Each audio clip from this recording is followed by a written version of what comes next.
developments that are coming our way from Bihar. Breaking news coming in from Bihar. The Bharatiya Janata Party has released the first list of 71 candidates for the upcoming elections. Notably, Deputy Chief Minister Samrat Chaudhary will be contesting from Tarapur. Vijay Kumar Sinha will be contesting from Lakhisarai. Vijay Kumar Mandal is to contest from Sikthi, along with Ranjan Jha, who will be contesting from Saharsa. Meanwhile, we're also understanding that former Union Minister Ram Kripal Yadav will be contesting from Danapur, and much more that is on that list. My colleague Ritesh Mishra with us on the broadcast to give us an understanding on it. Ritesh, of course, the first list has now come out by the Bharatiya Janata Party with 71 candidates listed. What more can you tell us?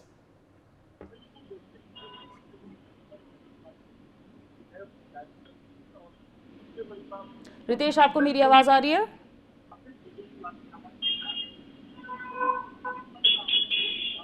All right, we will sort out that connection momentarily, but for now, of course, with the Bihar Assembly elections approaching, of course, lists now coming out, including the first one that has been released by the Bharatiya Janata Party, which includes 71 candidates. Of course, I've taken you through the Deputy Chief Minister. Let me quickly roll out those names as well.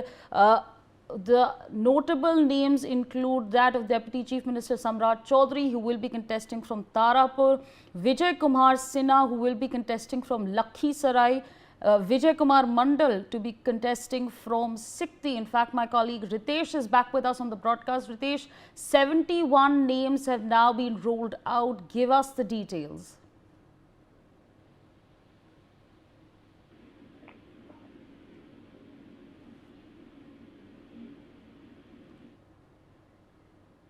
All right, we're sorting out that connection momentarily, but for now, big news coming our way ahead of the Bihar Assembly elections that are slated to take place in 2 phases.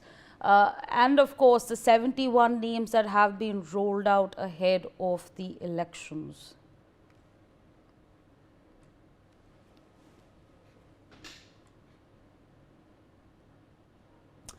Joining us at this point in time is Congress spokesperson Rajesh Rathore. So thank you for your time speaking to us on NewsX. What exactly can you tell us about the strategy with which Congress is going to be approaching the Bihar elections? We're of course waiting for a list to roll out of the seat sharing formula.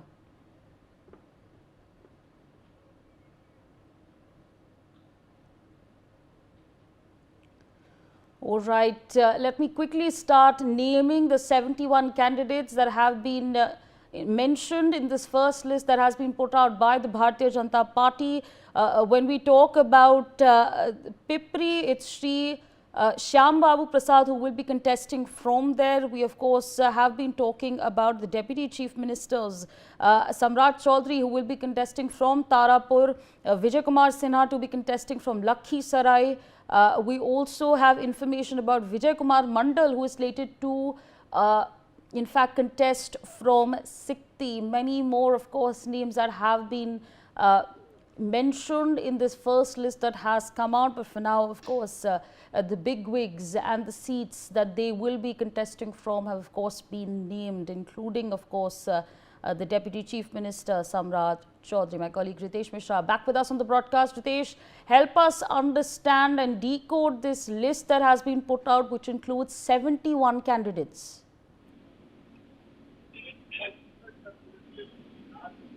Ritesh, आपको मेरी आवाज आ रही है? जी बिल्कुल, बताइए हमको। 71 names आ चुके हैं भारतीय जनता पार्टी की तरफ से। सबसे इम्पोर्टेंट नाम किसके हैं, आप हमको प्लीज बताइए दर्शकों को। बिहार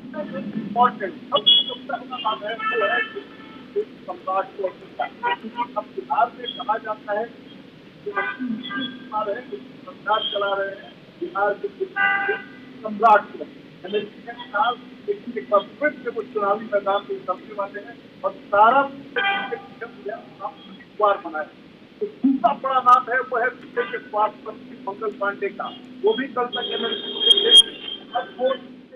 थे, लेकिन अब वो सीधे तौर पर फाइट में उतरेंगे और सिवान से वो दो दो हाथ करेंगे। सिवान की जो लड़ाई है वो काफी टफ मानी जाती है, आरजेडी का गढ़ माना जाता है, बीजेपी का भी गढ़ माना जाता है और मंगल पांडे का इस इलाके में जो दबदबा है, जो कद है, वो काफी बड़ा है।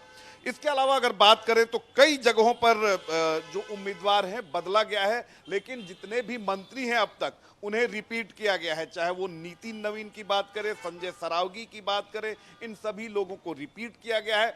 जो बिहार के दूसरे डिप्टी सीएम हैं विजय कुमार सिन्हा, उन्हें भी लखीसराय से रिपीट कर दिया गया है।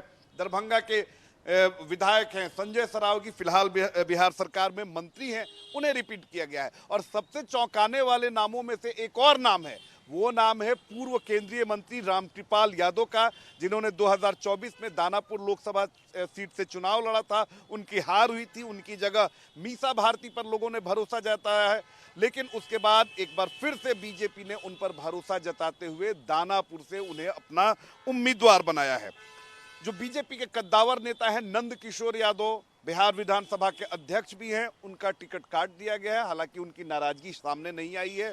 उन्होंने कहा है कि जो पार्टी का फैसला होगा उस फैसले के साथ है, और जाहिर सी बात है कि बड़े कद के नेता हैं, कहीं ना कहीं उन्हें कंपनसेट किया जाएगा। तो कुल 71 जो नाम हैं वो सामने आ चुके हैं। गोरियाकोटी से देवेश कांत सिंह को एक बार फिर से रिपीट किया है पार्टी ने।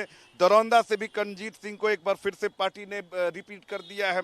अगर बात करें बैकुंठपुर से तो हाई प्रोफाइल लीडर है मिथिलेश तिवारी, उन्हें एक बार फिर से रिपीट किया गया है। तो बीजेपी ने इसमें कास्ट इक्वेशन का ख्याल रखा है। बीजेपी ने जो कद्दावर नेता है, जिनका कद बड़ा है, उनका ख्याल रखा है, और जिनका संगठन में, जिनका संघ में बड़ी पैठ है, जिनकी इसके अलावा जिनका अलायंसेस के साथ अच्छा कोऑर्डिनेशन है, चाहे वो मंगल पांडे हो, वो सम्राट चौधरी हो, इन सभी पर पार्टी ने भरोसा जताया है। तो 71 जो सूची है वो आ चुकी है। 101 सीट पर बीजेपी जो है वो चुनाव लड़ने वाली है। और इस बीच सबसे बड़ी बात है कि जिस तरह से सारी चीज़ें जो चैलेंजिंग चल रही हैं कि एनडीए में क्या होगा, उस बीच देखिए कि जेडीयू के भी जो कई सारे प्रत्याशी हैं उन्हें सिंबल मिल गया है, उन्होंने नॉमिनेशन तक फाइल कर दिया है। अब बीजेपी ने 71 लोगों की सूची जारी कर दी है। अब देखने वाली बात होती है कि बाकी सूची कब जारी होती है, और जो अलाइज है, चाहे वो एलजेपी हो, वो हम पार्टी हो, इसके अलावा उपेंद्र कुशवाहा की पार्टी हो, और जेडीयू हो, वो अपने उम्मीदवारों के नामों की सूची कब जारी करती है। जी बिल्कुल बने रहिए हमारे संग। हमारे साथ अभी जुड़ रहे हैं प्रेम Ranjan Patel, who is the BJP spokesperson. So thank you for your time speaking to us on NewsX. The first list has now, of course, come out with 71 names listed. What can you tell us at this point in time? जी प्रेम जी, आपको मेरी आवाज आ रही है? हाँ, आवाज आ रही है। हाँ जी, कैंडिडेट्स के नाम बाहर आ चुके हैं, 71 कैंडिडेट्स के नाम बाहर आ चुके हैं। आप क्या बता सकते हैं हमको? देखिए, 71 नामों की सूची भारतीय जनता पार्टी का केंद्रीय नेतृत्व ने जारी किया है, और ये सभी जो है कुछ पुराने लोग हैं, कुछ नए भी इसमें हैं। और नए में है अधिकतर जो है पार्टी से जुड़े हुए जो कार्यकर्ता के रूप में काम लंबे समय से पार्टी के लिए कर रहे थे, वैसे लोगों को ध्यान में रख करके इस सूची में उनके नाम शामिल किए गए हैं। मुझे लगता है कि जिस प्रकार की सूची है, ये सूची जो है बहुत ही बेहतर रिजल्ट देने वाली है, और इससे कार्यकर्ताओं का मनोबल भी बढ़ेगा। कार्यकर्ता जो है पूरे उत्साह से इस चुनाव में अपने कार्य में लगेंगे, और इसका लाभ जो है इस चुनाव में प्राप्त होगा। जी बिल्कुल, और मैं आपसे ये भी जानना चाहूँगी, क्या सोच विचार के साथ नाम, ये जो 71 नेम्स जो हमको बताए गए हैं, ये किस विचार के साथ कैंडिडेट्स लाए गए हैं? और मैं ये भी आपसे जानना चाहूँगी, ये सीट शेयरिंग फॉर्मूला को लेके भी, वो भी क्या थॉट रखते हुए बनाया गया है?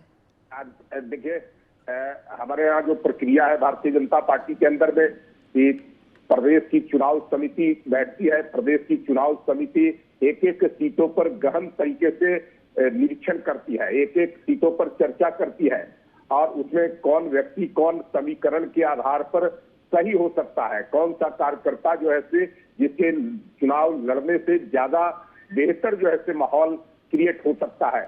तो इस काम को जो है 3 नामों का पैनल बनाकर करके केंद्रीय चुनाव समिति को भेजा जाता है, और केंद्रीय चुनाव समिति अंतिम उसमें से एक व्यक्ति पर मोहर लगाने का काम करती है, एक उम्मीदवार के नाम पर, और उसी के बाद जो है से ये अब सूची बाहर आई है।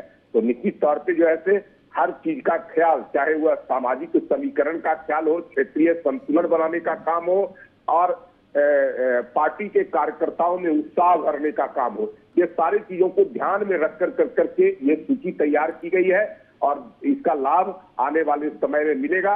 हमारे सहयोगी गठबंधन के साथ समझौता भी हो चुका है, सीटों का बंटवारा भी हो चुका है। निश्चित रूप से सहयोगियों को भी जो है इसका लाभ मुझे प्राप्त होगा। जैसे